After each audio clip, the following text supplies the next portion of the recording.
Let's explain one aspect of the Duterte legacy. In the first 32 months of President Duterte's term, the national debt only went up by 1.5 trillion.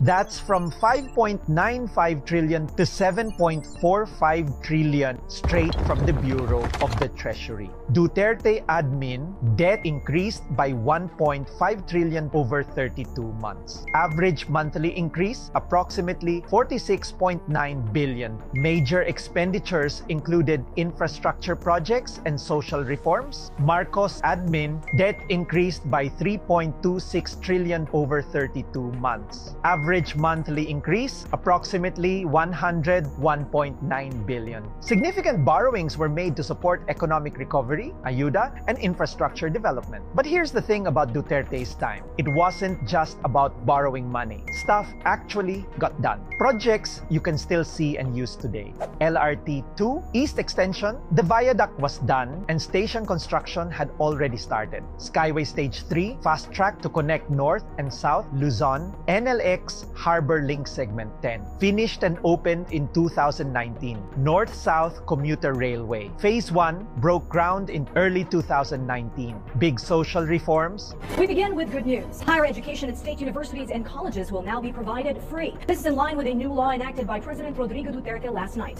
President Duterte signed into law a landmark bill providing healthcare coverage for all Filipinos. I'm very happy that the President talked about how business permits must be out in 3 days. And all of that happened in just the first half of Duterte's presidency. Over the full 6 years, Duterte's administration handled a total of 7.7 trillion pesos in debt servicing. 4.5 trillion went to paying off the actual loans. 3.2 trillion went to interest. In case you're wondering, debt servicing just means paying off what we owe, both the borrowed money and the interest that comes with it. But here's what really matters. All that was done while facing some of the toughest moments in our history. A global pandemic, the Marawi siege, over 10 major typhoons like Rolly, Ulysses, Odette, mass vaccination drives, salaries for frontliners, and despite all that chaos, infrastructure still moved forward. Roads, bridges, railways, flood control, build, build, build. You still walk on those sidewalks, drive on those roads, and ride on those trains today. You've seen them. You've used them. They're real. If you can't acknowledge the storms we went through